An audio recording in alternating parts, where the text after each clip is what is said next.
l'océan ne parle pas. Il se contente d'engloutir les secrets.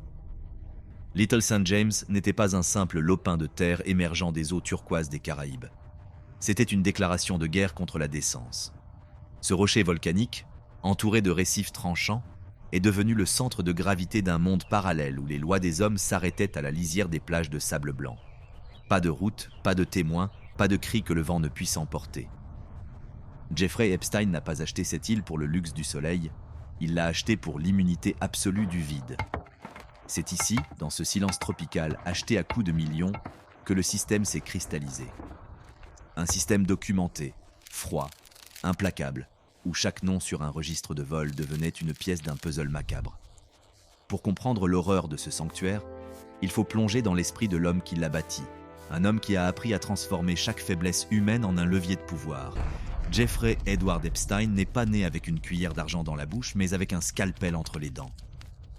Né en 1953 dans un Brooklyn sans relief, il a très vite compris que l'intelligence sans moralité était le raccourci le plus court vers les sommets. Son enfance au sein d'une classe moyenne laborieuse n'était qu'une salle d'attente. Il observait son père, modeste employé, avec le mépris de celui qui sait qu'il ne se contentera jamais de la survie. Jeffrey possédait ce don glacial pour les mathématiques, une capacité à voir les structures là où les autres ne voient que des chiffres. À l'université, il ne cherchait pas le savoir, il cherchait des contacts. Qu'importe l'absence de diplôme à Columbia ou à New York, Epstein savait que dans le monde des puissants, l'apparence de la compétence est plus précieuse que le titre lui-même. Sa nomination à la Dalton School en 1974 reste l'un des mystères les plus opaques de l'histoire de Manhattan. Comment un homme sans aucun titre universitaire a-t-il pu se retrouver à enseigner la physique aux enfants des plus grandes fortunes de la planète ? La réponse ne se trouve pas dans son CV, mais dans son audace. Dans les salles de classe de cet établissement d'élite, Epstein ne se contentait pas d'enseigner des formules. Il étudiait ses proies. Il observait ses parents milliardaires, ses politiciens influents, notant leurs tics, leurs insécurités et surtout, leur besoin viscéral de confier leurs enfants à quelqu'un qui semblait aussi brillant qu'eux. C'est là qu'il a appris à manipuler l'intimité. 2 ans plus tard, il est renvoyé. On ne saura jamais officiellement pourquoi. Mais le silence qui a entouré son départ était déjà le signe de sa future puissance. Les riches n'aiment pas les scandales, ils préfèrent les arrangements discrets. Avant de découvrir comment ce professeur de mathématiques déchu a réussi à infiltrer les plus hautes sphères de la finance mondiale pour devenir le maître chanteur de l'élite, abonnez-vous pour ne rien manquer de la suite de cette enquête. Le passage chez Bear Stearns en 1981 n'a été qu'une formalité. Dans cette banque d'investissement qui ne reculait devant rien, Epstein était comme un requin dans une piscine de sang. En 5 ans, sans aucun pédigré financier, il devient associé. Il s'occupait des clients dont personne ne voulait parler, ceux qui avaient besoin que leur argent disparaisse ou réapparaisse loin des regards du fisc. Il a compris une chose essentielle. Plus vous en savez sur les péchés d'un homme riche, plus cet homme vous appartient. Lorsqu'il fonde sa propre société, J. Epstein et compagnie, en 1987, il ne crée pas une banque. Il crée un coffre-fort à secret. Aucun site web, aucune publicité, aucun compte public. Il ne gérait que des clients, dont la fortune dépassait le milliard. Il ne vendait pas des rendements financiers, il vendait de l'influence et de la protection. Son empire immobilier a commencé à s'étendre comme une tache d'huile sur une nappe blanche. Sa résidence de Manhattan, un mausolée de calcaire sur l'Upper East Side, était la plus grande maison privée de New York. Ce n'était pas un foyer, c'était un centre de contrôle. Les murs étaient truffés de caméras, chaque pièce était conçue pour enregistrer, pour capturer, pour piéger. Puis vint Palm Beach, le Nouveau-Mexique et enfin Paris.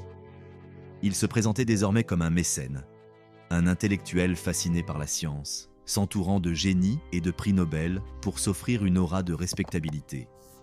Il achetait le cerveau des uns pour mieux cacher la dépravation de son propre corps. Mais, derrière les discussions sur la physique quantique et l'avenir de l'humanité, une réalité beaucoup plus sombre se dessinait dans les sous-sols de ces manoirs. Le piège était tendu et les plus grands noms de ce monde s'apprêtaient à y tomber. L'argent ne suffit plus à l'ego d'un prédateur. Il lui faut l'onction de l'intelligence. Jeffrey Epstein commence à injecter des millions dans des fondations académiques, à hanter les couloirs feutrés des universités de l'élite, achetant littéralement le cerveau des hommes les plus brillants de la planète pour s'offrir une respectabilité de façade. Son nom circule désormais dans les salons où l'on décide de l'avenir du monde. Là où le prestige et l'influence se mélangent comme un cocktail empoisonné. On le voit aux côtés de scientifiques de renom, de mathématiciens dont il finance les rêves, devenant ce mécène mystérieux que personne n'ose questionner. Sa présence est une validation. S'il dîne avec des prix Nobel, c'est qu'il est l'un des leurs. C'est la grande illusion du pouvoir. Mais derrière les verres de cristal et les débats sur la physique quantique, une mécanique beaucoup plus sinistre est déjà en marche. Dans l'ombre de sa vie publique, dès les années 1990, des murmures commencent à briser le silence. Ce ne sont pas encore des plaintes officielles, juste des éclats de vérité qui ricochent contre les murs de ces manoirs. Le protocole est d'une simplicité glaciale. Des jeunes filles, issues de milieux précaires où l'on compte chaque dollar, sont recrutées pour des massages dans ces résidences privées. On leur promet de l'argent facile, une chance de sortir de la misère. En réalité, elles entrent dans un hachoir à viande psychologique. L'argent est versé en liquide, une transaction sèche qui achète le corps et exige le silence. On ne pose pas de questions aux bienfaiteurs, on prend les billets et on essaie d'oublier l'odeur du prédateur. À l'époque, la police détourne le regard. Pourquoi enquêter sur un homme qui serre la main des rois ? C'est à la fin de cette décennie qu'Epstein franchit le Rubicon de l'impunité en achetant Little St. James. Cette île des îles Vierges américaines n'est pas un refuge, c'est une enclave souveraine. Un territoire où la loi des hommes s'arrête à la marée haute. Accessible uniquement par hélicoptère ou par bateau privé, cet îlot devient son fief personnel. Ici, Epstein contrôle le temps, l'espace et les corps. Il n'y a plus de voisins curieux, plus d'autorité, plus de fuites possibles. La logistique est millimétrée. Les hélicoptères atterrissent sans laisser de traces précises, les bateaux déchargent leur cargaison humaine loin des radars. L'île est un secret protégé par l'immensité de l'océan, préparé pour un système que le monde feint de ne pas voir. Pendant que Little St. James s'organise, Epstein cimente ses alliances avec le sommet de la pyramide. Il devient l'ombre nécessaire des puissants. Parmi eux, un magnat de l'immobilier flamboyant nommé Donald Trump. Dans les années 1990, ils partagent les mêmes fêtes, les mêmes cercles, la même obsession pour le paraître. En 2002, Trump dira de lui qu'il est un type formidable et qu'il aime les femmes autant que lui, ajoutant avec une légèreté qui donne aujourd'hui le vertige « Beaucoup d'entre elles sont plutôt jeunes ». Le constat est là, jeté en pâture au public, mais personne ne réagit. Le mépris des puissants pour les victimes est déjà total. Mais le lien le plus compromettant, celui qui fera trembler une institution millénaire, mène tout droit à Buckingham Palace. Le prince Andrew, duc d'York, devient l'invité régulier de ce banquier sans visage. On les photographie ensemble à New York, à Londres, marchant côte à côte comme deux vieux amis partageant les mêmes secrets. Une image restera gravée dans l'histoire. Le prince, un bras passé autour de la taille d'une jeune fille de 17 ans, Virginia Giuffre, dans le salon d'une des complices d'Epstein. Andrew niera tout, affirmera n'avoir jamais mis les pieds sur l'île, mais l'ombre d'Epstein est désormais indélébile sur le blason royal. Le sang bleu se mêle à la boue des scandales sexuels. Ces connexions n'étaient pas des amitiés, c'étaient des polices d'assurance. Epstein savait que plus l'homme en face de lui était puissant, plus son propre silence était précieux. L'île fonctionnait comme un trou noir où l'on aspirait des jeunes filles, souvent recrutées par d'anciennes victimes selon une logique pyramidale de survie. Elles arrivèrent là-bas sans savoir où elles étaient, désorientées par le trajet en avion, piégées par un luxe qu'elles n'avaient jamais vu. Elles croyaient à un emploi, à un avenir. Elles ne trouvaient qu'un système de contrôle psychologique et financier total. Le piège était refermé. Certaines victimes ont décrit une prison sans barreaux, une cage de verre et d'eau. L'océan, autrefois symbole de liberté, était devenu leur geôlier le plus impitoyable. À Little St. James, la ligne d'horizon n'était pas une invitation au voyage, mais le rappel constant de leur impuissance. Tenter de s'échapper signifiait affronter les courants mortels des Caraïbes ou se perdre dans l'immensité bleue. Pendant ce temps, sur le continent, Jeffrey Epstein menait une existence d'une normalité insultante. Il ne se cachait pas, il s'exposait. Son avion privé, un Boeing 727 bientôt rebaptisé par la rumeur publique le Lolita Express, sillonnait les cieux comme un ambassadeur de la dépravation. À l'intérieur, le velours et le cuir masquaient l'horreur des trajets. Les registres de vol, exhumés des années plus tard, ressemblaient à un annuaire de l'influence mondiale. Des noms célèbres, des visages que l'on voit à la télévision ou dans les manuels d'histoire, s'installaient dans ces sièges, buvaient du champagne à 10 000 mètres d'altitude, alors que dans la cabine arrière, le destin de jeunes filles se brisait. Être sur cette liste ne signifiait pas forcément être un criminel, mais cela prouvait une chose. L'élite savait que l'avion d'Epstein menait toujours vers un monde où les règles n'existaient plus. Au début des années 2000, la machine s'emballe. À Palm Beach, en Floride, la demeure d'Epstein n'était plus une maison, mais une gare de triage pour l'innocence. Le balai était incessant. Des jeunes filles entraient et sortaient à des heures régulières, comme si elles allaient à l'usine. Les voisins voyaient les limousines, les employés voyaient les visages terrorisés camouflés derrière des sourires forcés. Personne ne disait rien. L'argent d'Epstein agissait comme un anesthésique social. Il achetait le silence des jardiniers, la discrétion des policiers locaux et l'aveuglement volontaire de la haute société de Floride. On murmurait qu'il était protégé par une main invisible, une force politique si haute qu'aucun commissaire de quartier n'oserait lever le petit doigt. Mais en 2005, le mur de l'impunité a reçu son premier coup de masse. Les parents d'une adolescente, n'écoutant que leur courage face aux géants, ont poussé la porte d'un commissariat. Leurs filles avaient été abusées derrière les murs de la résidence de Palm Beach. Pour la première fois, la plainte n'a pas été classée. L'enquête qui a suivi a révélé un charnier moral. La police locale n'a pas trouvé un cas isolé, mais une industrie. Des dizaines de jeunes filles ont commencé à parler, décrivant le même rituel macabre. Le recrutement dans les quartiers pauvres, le rendez-vous chez le milliardaire, les massages qui dérapaient et ces billets de 100 $ laissés sur une table de nuit comme une souillure finale. Le nom de Jeffrey Epstein était enfin noir sur blanc dans un rapport criminel grave. Mais c'était compté sans la puissance de frappe du monstre. Tandis que les enquêteurs de terrain accumulèrent les preuves, Epstein activait son armée de l'ombre.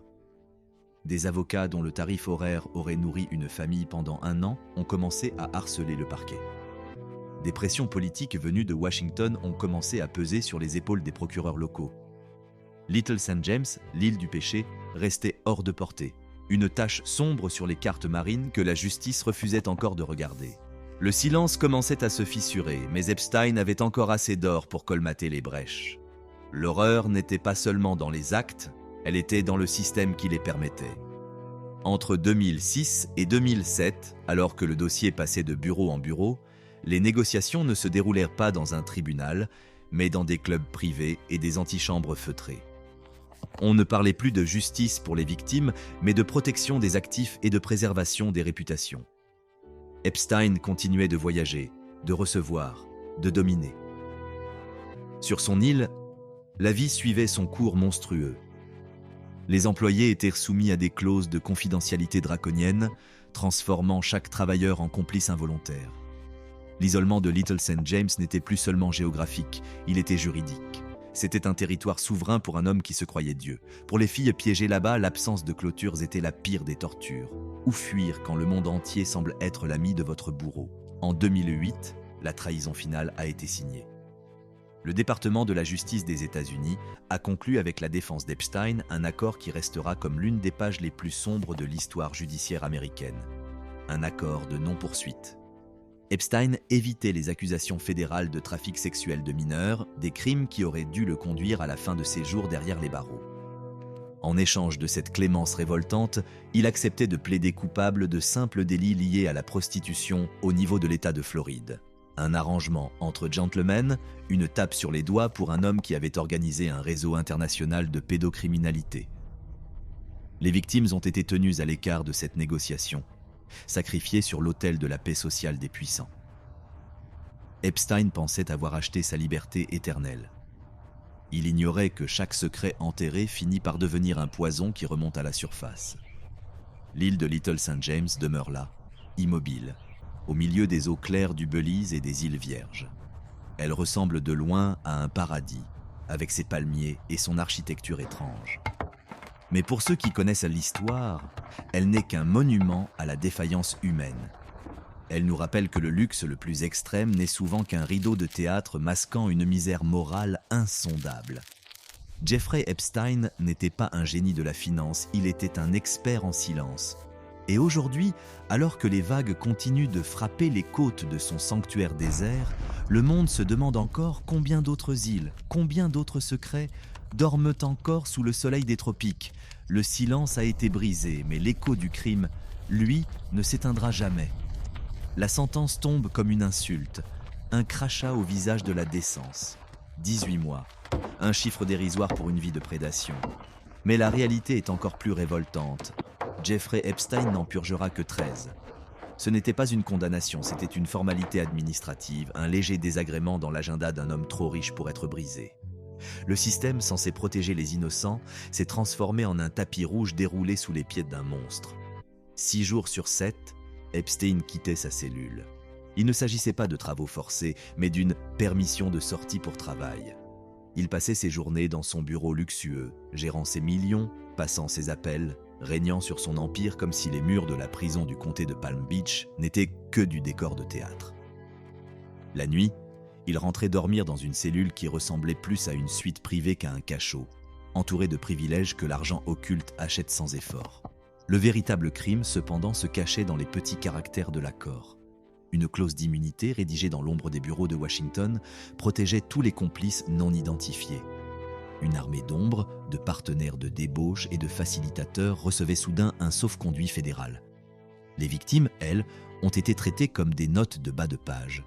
Elles n'ont pas été informées. Elles n'ont pas été consultées. Elles ont découvert la trahison devant le fait accompli, réalisant avec une horreur glaciale que la justice américaine avait choisi son camp, celui du pouvoir, de l'entre-gens et du silence acheté. Pour ces jeunes femmes, ce n'était pas seulement une défaite judiciaire, c'était la confirmation que le monde appartenait aux prédateurs. Une fois sa peine de complaisance achevée, Epstein n'a pas rasé les murs. Au contraire, il a redressé la tête avec une arrogance renouvelée. Le criminel sexuel condamné est redevenu le milliardaire courtisé. Il a réintégré les cercles de l'élite avec une aisance qui en dit long sur l'hypocrisie des puissants. On le voyait à nouveau dans les dîners privés, dans les colloques académiques, finançant des recherches de pointe avec le même argent qui avait servi à acheter le silence des victimes. Certaines universités ont eu la pudeur de rompre les ponts discrètement, mais d'autres ont continué à tendre la main attirées par l'odeur du prestige et des dotations massives. La respectabilité était son armure, et il savait qu'en finançant le génie des autres, il achetait l'aveuglement des institutions. Little St. James, son royaume insulaire, restait son joyau intact. Malgré sa condamnation, l'île demeurait une zone d'ombre totale, un territoire hors radar où aucune autorité n'osait poser le pied. Les hélicoptères continuaient de vrombir au-dessus des eaux turquoises. Les bateaux accostaient toujours avec leur cargaison de secrets, protégés par des accords de confidentialité que personne n'osait briser. L'île n'était plus un simple refuge. Elle était la preuve vivante de son invulnérabilité. Dans cet isolement tropical, Epstein restait le maître absolu d'un domaine où la morale n'avait jamais eu droit de citer. C'est durant cette période de liberté retrouvée que ses liens avec le sommet de la pyramide sociale sont devenus les plus flagrants. Le prince Andrew, membre de la famille royale britannique, a été vu à ses côtés à New York peu après sa sortie de prison. Les objectifs des photographes ont capturé cette proximité inexplicable. Un duc et un délinquant sexuel, marchant côte à côte comme si de rien n'était. Cette image, brutale de mépris pour les victimes, posait une question que personne ne voulait formuler à voix haute. Que savait exactement l'entourage d'Epstein ? À quel point la complicité s'étendait-elle dans les palais et les parlements ? Pendant que Jeffrey Epstein reconstruisait son image de visionnaire intellectuel, les victimes survivaient dans les décombres de leur jeunesse. Certaines ont accepté des arrangements financiers pour simplement pouvoir payer leurs factures. D'autres se sont emmurées dans un silence traumatique, écrasées par le poids d'un adversaire qui semblait avoir survécu au pire. Le monde pensait que l'affaire était close, que l'accord de 2008 avait enterré le scandale pour toujours.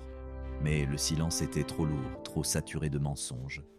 Les documents étaient scellés, les bouches étaient recousues, mais les questions commençaient à gronder comme un orage lointain. Pourquoi tant de mansuétude ? Pourquoi ces complices protégés ? La vérité n'attendait qu'une étincelle pour transformer ce château de cartes en un brasier que même des millions de dollars ne pourraient éteindre. Le silence n'est pas une absence de bruit, c'est une décision politique. Pendant des années, l'omerta institutionnelle a agi comme une chape de plomb sur les crimes de Jeffrey Epstein, transformant l'indécence en une routine protégée par les plus hautes sphères du pouvoir. Le cas du prince Andrew, duc d'York, demeure l'un des stigmates les plus purulents de cette époque. Malgré une condamnation déjà inscrite à son casier judiciaire, le membre de la famille royale britannique ne voyait aucun inconvénient à s'afficher aux côtés du prédateur dans les rues de New York. Une insulte à la face du monde, immortalisée par des objectifs qui ne mentent pas. Plus tard, les témoignages de Virginia Giuffre déchireront le voile de la royauté. Elle affirme avoir été livrée comme une marchandise, trafiquée par Epstein et forcée à l'intimité avec le prince alors qu'elle n'était qu'une enfant aux yeux de la loi. Andrew nie, Andrew se dérobe, Andrew prétend n'avoir jamais foulé le sol de l'île. Mais l'ombre de Little St. James plane désormais sur Buckingham comme un corbeau sur un champ de bataille. La couronne vacille sous le poids d'un secret qu'elle ne peut plus étouffer. Dans ce théâtre d'ombre, d'autres noms de l'Olympe moderne surgissent. Donald Trump, le magnat de l'immobilier dont l'ambition dévorante n'avait d'égal que son besoin de paraître, gravitait dans les mêmes constellations sociales dès les années 1990. Les deux hommes partagèrent le goût de l'excès et des cercles fermés de Manhattan. Si Trump a fini par déclarer avoir rompu tout lien bien avant que l'abîme ne s'ouvre, affirmant n'avoir jamais mis les pieds sur l'île maudite, leur proximité passée révèle une vérité brutale. Epstein n'était pas un loup solitaire. Il était le centre d'un écosystème. Être son ami, c'était appartenir à une caste intouchable. Questionner Epstein, c'était risquer de faire s'effondrer tout l'édifice des privilèges mondiaux. Le pouvoir était son bouclier, et la renommée de ses invités, sa meilleure assurance vie. Avant de découvrir comment une poignée de journalistes a fini par terrasser ce géant du vice et ce que les agents fédéraux ont réellement découvert dans les entrailles de l'île, abonnez-vous pour ne rien manquer de cette autopsie d'un empire du mal. Entre 2015 et 2016, les premières fissures sérieuses apparaissent dans le mur de béton du silence. Des procédures civiles, menées par des victimes refusant de se laisser racheter, forcent l'ouverture de dossiers que l'on pensait scellés à jamais. Des noms jaillissent des pages jaunies, des détails sordides commencent à circuler dans les rédactions.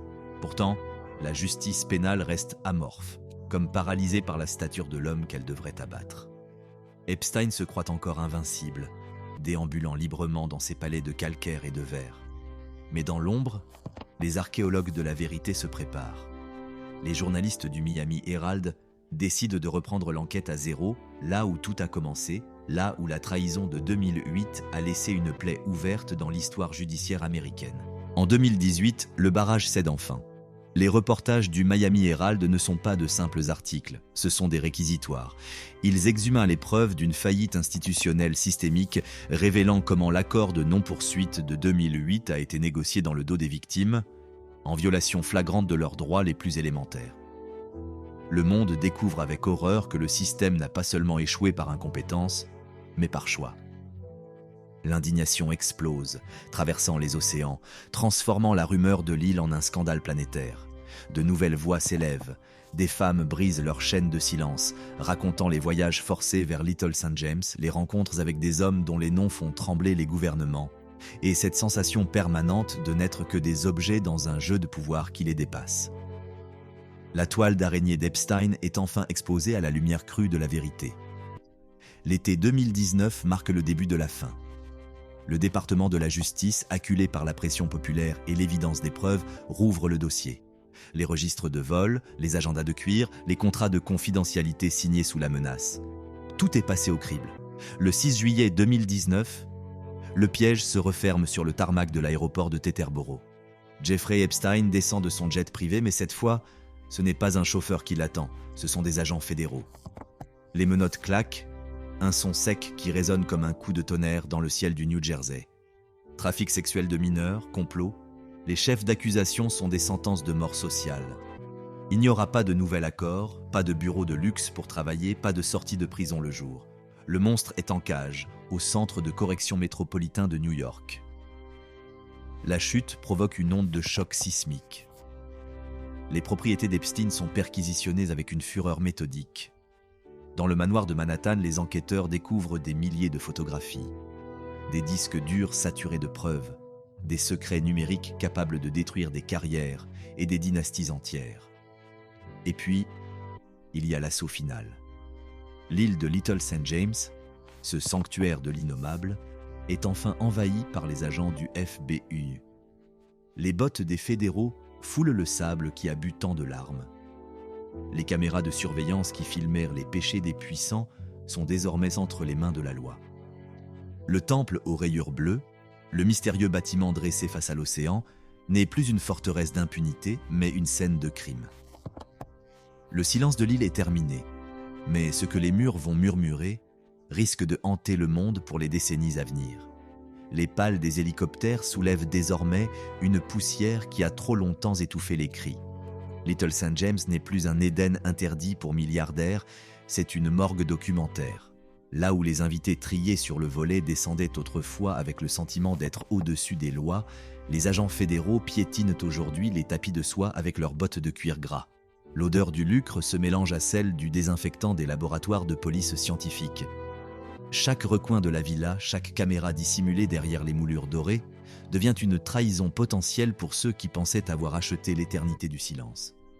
Le sanctuaire est tombé. Les murs qui ont vu l'innommable commencent à parler, et leur écho fait trembler les capitales du monde entier. À Londres, le palais retient son souffle derrière des rideaux de velours. À Washington, on réécrit frénétiquement l'histoire. Les déclarations officielles tombent comme des couperets, sèches et désespérées. Donald Trump jure n'avoir jamais vu l'envers du décor, reléguant Epstein à une simple connaissance de passage malgré les années de proximité dans les salons de Palm Beach. Le prince Andrew, lui, s'enferme dans un déni aristocratique qui frise l'absurde, tandis que la pression populaire au Royaume-Uni se transforme en une tempête de mépris. Ce n'est plus une affaire criminelle, c'est un naufrage de l'élite. Les rats quittent le navire, mais l'eau monte trop vite. Le monde ne se demande plus qui a participé, mais qui a permis que ce système de prédation industrielle dure des décennies sans jamais être inquiété. Derrière les barreaux du Metropolitan Correctional Center de Manhattan, Jeffrey Epstein est devenu un fantôme qui refuse de s'évaporer. Ses avocats, payés à prix d'or, supplient pour une liberté surveillée. Ils proposent des bracelets électroniques, une surveillance privée, une cage dorée pour un homme dont l'influence pourrait encore acheter la sortie. Demande rejetée. Le juge sait que le risque de fuite est immense, mais que le risque de vérité est plus grand encore. Epstein restera en cellule. Pour les victimes, ce moment est une lame à double tranchant. Le soulagement de le voir en uniforme de détenu est réel, mais il s'accompagne d'une terreur sourde. Elles savent que pour obtenir justice, elles devront rouvrir leurs plaies devant un tribunal, face à des forces obscures qui ont tout intérêt à ce que les dossiers restent clos. Soudain, le premier avertissement sanglant. Quelques semaines avant le silence définitif, on retrouve Epstein blessé au sol dans sa cellule. Tentative de suicide ou message envoyé par ceux qui craignent ces révélations?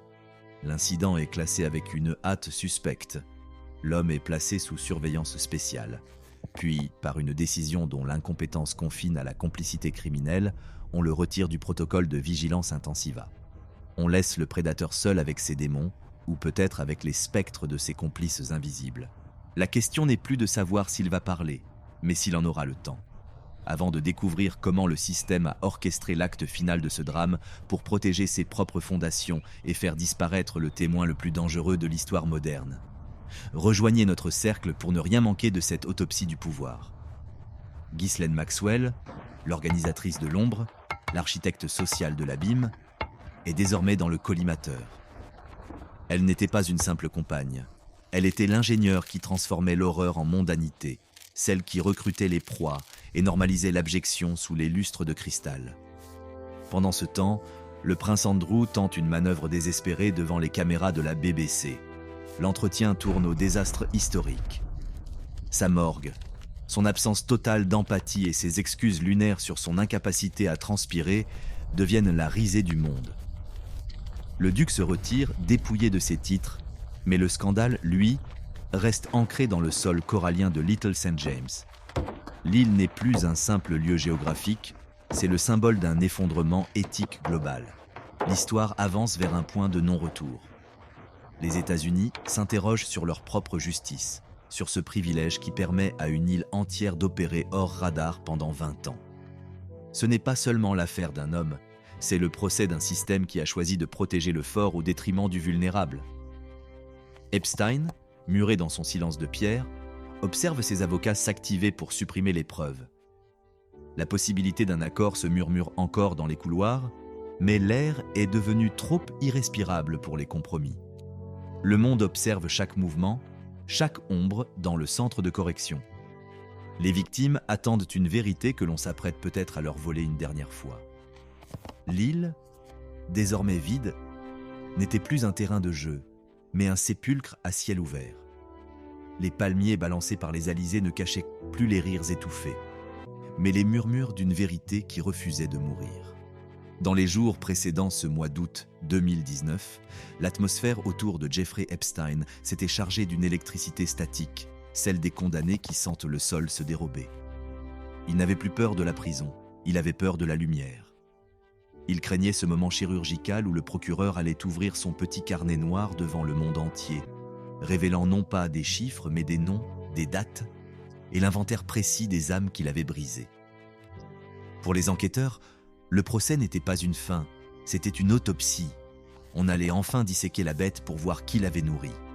Mais une fois de plus, le destin, ou peut-être une main plus obscure, allait saboter la marche de l'histoire. Le cas Epstein avait atteint une tension que le système judiciaire américain n'avait jamais connue. Ce n'était plus un dossier, c'était un baril de poudre placé sous les fondations de l'élite mondiale. Chaque document déclassifié était une déflagration. Chaque témoignage était une fissure dans le dôme d'impunité qui protégeait Little St. James. L'île, sous haute surveillance, n'était plus un bien immobilier de luxe, elle était la preuve matérielle d'une faillite morale collective. Les enquêteurs savaient que ce procès allait exposer une mécanique infâme. Comment la richesse extrême n'achète pas seulement des maisons, mais du temps, du silence et l'aveuglement des institutions. On s'attendait à ce qu'Epstein, acculé par la perspective de finir ses jours dans un rectangle de béton, commence à négocier. Et dans son monde, négocier signifie trahir. Le prédateur était prêt à dévorer ses propres alliés pour sauver sa peau. Dans l'ombre de sa cellule, le vent tournait.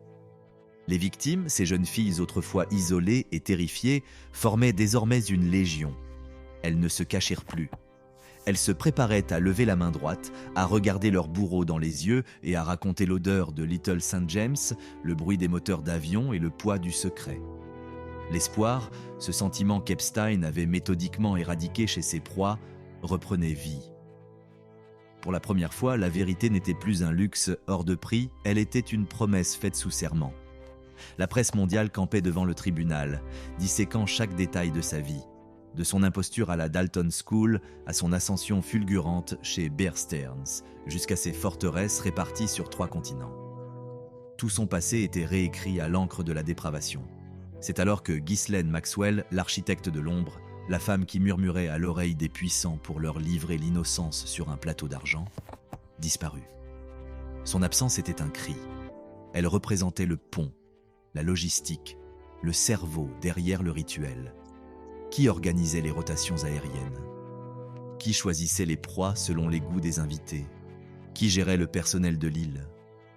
Maxwell détenait les clés du coffre et sa fuite indiquait que la chasse ne faisait que commencer. Le focus ne se portait plus seulement sur un homme seul dans sa cellule, mais sur l'infrastructure mondiale qui l'avait soutenu. À l'intérieur du Metropolitan Correctional Center, la réalité était devenue cauchemardesque pour Epstein. Il vivait dans un isolement strict, mais les gardiens étaient épuisés. Les protocoles de sécurité s'effilochaient et les caméras de surveillance, par une ironie tragique, cessaient de fonctionner au moment le plus critique. Des décisions administratives aberrantes furent prises. On l'avait retiré de la surveillance anti-suicide malgré une première alerte sanglante. On l'avait laissé seul, sans compagnon de cellule, dans l'un des endroits les plus surveillés de la planète. Chaque détail, chaque erreur, chaque oubli ressemblait étrangement à une invitation au silence définitif. Epstein savait que le monde de 2008 n'existait plus. Il n'y aurait pas d'accord secret dans un bureau climatisé de Floride. Il n'y aurait pas de sortie de prison pour aller travailler. L'île était devenue trop grande pour être cachée sous le tapis.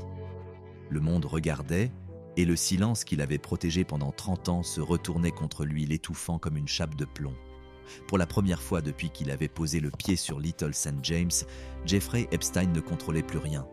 Il n'était plus le metteur en scène de sa propre vie. Il était devenu un personnage encombrant dont la mort serait plus utile à beaucoup que son témoignage. Une question restait en suspens, glaciale et obsédante. Dans cette cellule de Manhattan, le silence final de Jeffrey Epstein a-t-il été un dernier acte de lâcheté pour échapper à ses victimes ? Ou l'ultime service rendu à ceux qui, sur son île, avaient tout partagé avec lui, sauf sa chute ?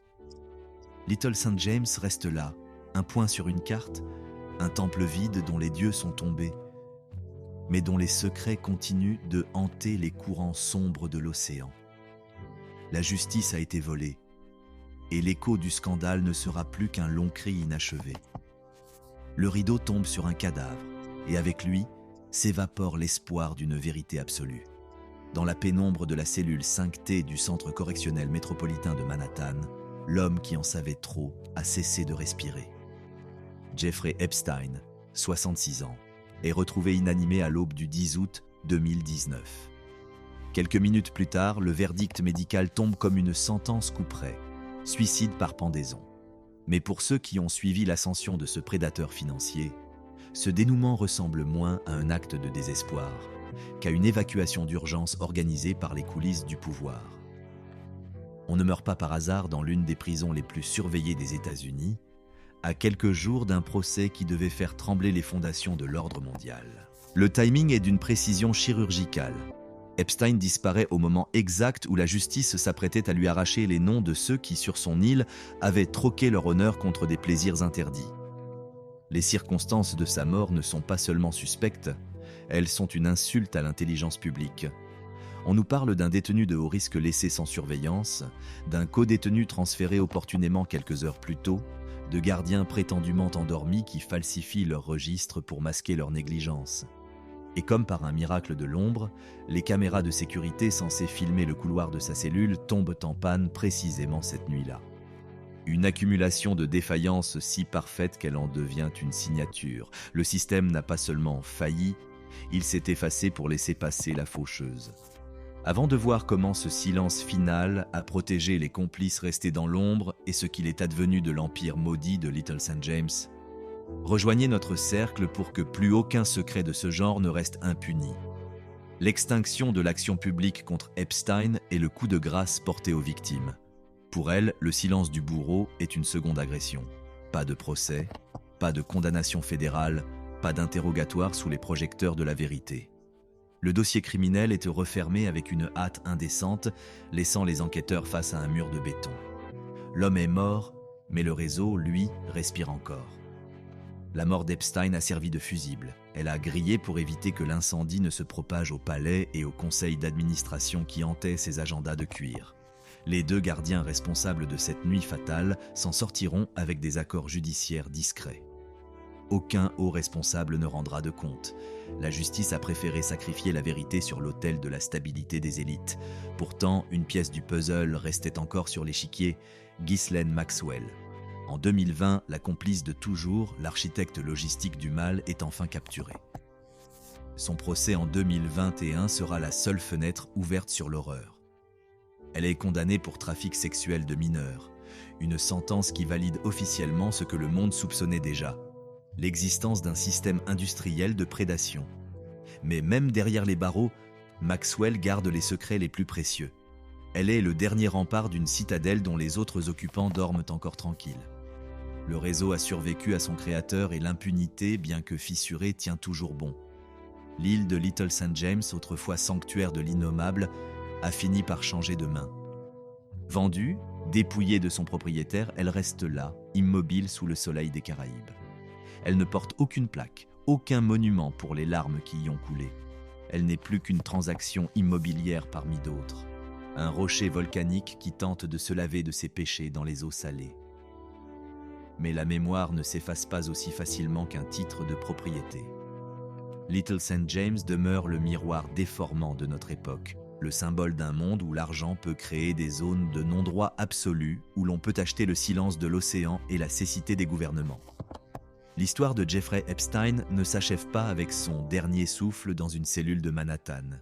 Elle perdure dans chaque cri étouffé, dans chaque procédure civile où les victimes luttent encore contre des géants et dans chaque institution obligée de regarder ses propres failles.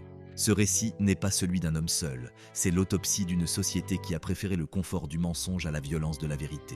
L'île n'était pas l'anomalie du système, elle en était l'aboutissement logique. Tant que le privilège remplacera la responsabilité, d'autres îles, d'autres silences et d'autres ombres continueront de prospérer loin de nos regards, protégés par la complicité de ceux qui savent et qui se taisent.